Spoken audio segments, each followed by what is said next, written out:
This is Malfuzat again, volume 2, page 321. And I'm going to relate this to page 316 of the same book by the Promised Messiah alayhi salam. It says, अपनी जमात के गैर के पीछे नमाज मत पढ़ो. This is the title given to this little section by the compiler. Sabr karo. The title is, do not say your salat or namaz behind those who are not members of your jamaat. Sabr karo, be patient. और अपनी जमात के गैर के पीछे नमाज मत पढ़ो. And do not say your prayers behind those who are outside the jamaat. बेहतरी और नेकी इसी में है. This is best and this is the virtuous path. और इसी में तुम्हारी नुसरत और फतह अज़ीम है. And in this lies your predominance and a great victory for you. और यही इस जमात की तरक्की का मूजिब है. And this is the cause of progress for this jamaat. देखो, दुनिया में रूठे हुए और एक दूसरे से नाराज होने वाले भी अपने दुश्मन को 4 दिन मुंह नहीं लगाते.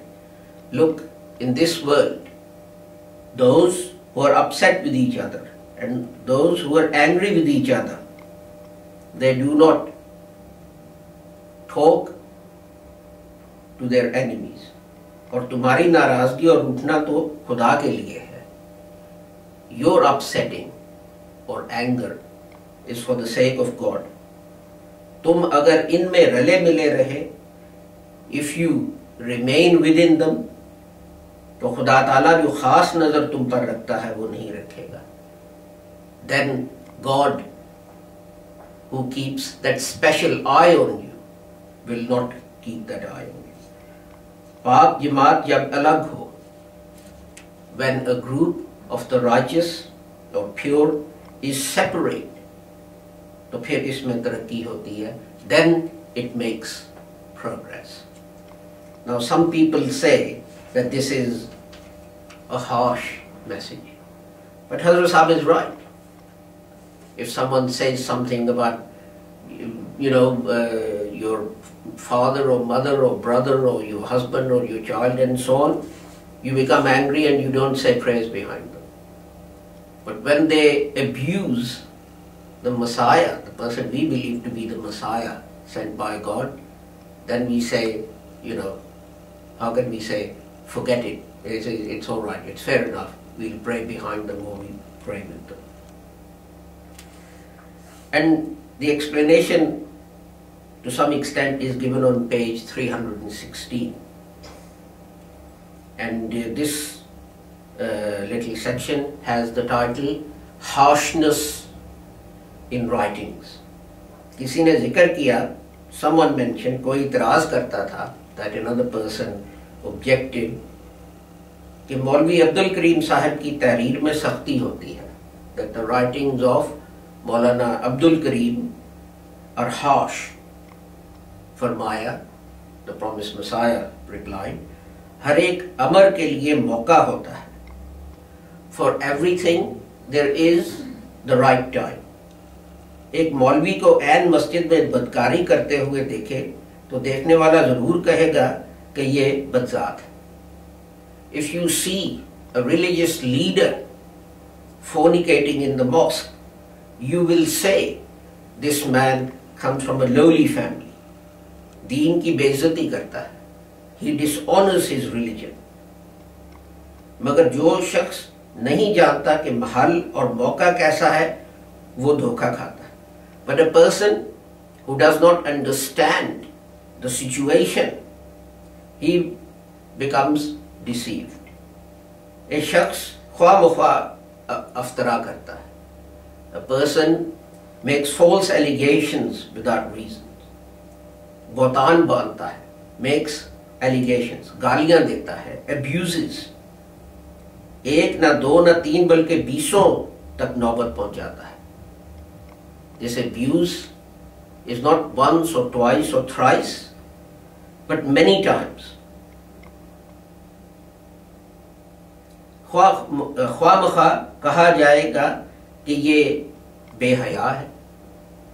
Is it without reason to say that such a person has no shame? जो शख्स कुरान शरीफ के लिए गैरत नहीं रखता वो क्या है? How would you describe a person who has no sense of honor for the dignity of the Holy Quran? गुस्सा खुदा ने बेजा नहीं बनाया. God did not create anger without reason. इसका खराब इस्तेमाल बेजा. Its use at the wrong place is wrong. किसी ने हजरत उमर से पूछा कि कुफर के वक़्त तो बहुत गुस्से वाले थे, अब गुस्सा का क्या हाल है? Someone asked Hazrat Umar Raziyallahu Ta'ala, before you embraced Islam, you were very short-tempered. How is that short temper now? फरमाया, हजरत उमर replied, गुस्सा तो अब भी है, the anger is still there, मगर पहले इसका इस्तेमाल बेजा था. But previously it was used without reason. अब ठिकाना पर लग गया. Now it's used at the right place. ये इतराज तो सानिया पर भी होता है कि उसने गुस्सा की कुव्वत क्यों बनाई. You can raise this objection against the creator. Why did he create anger? दरअसल कोई भी कुव्वत बुरी नहीं. In effect, no faculty, no ability is bad. बद इस्तेमाली बुरी है. What is bad is its misuse. Quran शरीफ हमें अंजील की तरह ये हुक्म नहीं देता कि ख्वाम-ख्वाह मार खाते रहो. The Holy Quran does not command us like Injil, like the New Testament, that without reason you should happily accept beatings. हमारी शरीयत का हुक्म है, the commandment of our law is कि मौका देखो, look at the situation. अगर नरमी की ज़रूरत है, खाक से मिल जाओ. If it's time to be kind and gentle, then become like dust. अगर सख्ती की ज़रूरत है, सख्ती करो. But if it's time for harshness and strictness, then be harsh. यहाँ अफू से सलाहियत पैदा होती है, where forgiveness will create something, वहाँ अफू से काम लो. Then use forgiveness. नेक और बाहया खिदमत गुजार अगर कसूर करे तो बख्श दो. If a virtuous person he does something wrong, forgive him. मगर बाज ऐसे खीरा तबाह होते हैं कि एक दिन बख्शो तो दूसरे दिन दुगना बिगाड़ करते हैं. But there are some whose nature is so bad that if you forgive them today, then tomorrow their evil will double. वहाँ सजा ज़रूरी है. At that place you have to use punishment. और अमली तौर पर अंजील में सख्ती दिखाई गई है. And in fact, in practice, even in the New Testament, at such places, harshness or strictness was shown. जहाँ हज़रत मसीह ने मुखालफीन को बेईमानों और सांपों के बच्चे कहा है. For example, where the Messiah called his opponents the progeny of snakes and dishonest people. खुदा ने भी झूठे पर लानत की है. Even God curses liars. और दीगर इस किस्म के अल्फाज इस्तेमाल फरमाए हैं and uses such other language for such people. So this is the teaching of the Quran, Islamic Sharia, that when it's time to be strict and harsh, you have to be strict and harsh. And if it means that to show your honor for the Holy Prophet Muhammad, for Quran, for Hazrat Masih Maud salam, you have to separate yourself from others, then this is what you have to do. You forgive at the time of forgiveness and you punish at the time when it is punishment that will lead to reform. The object is reform.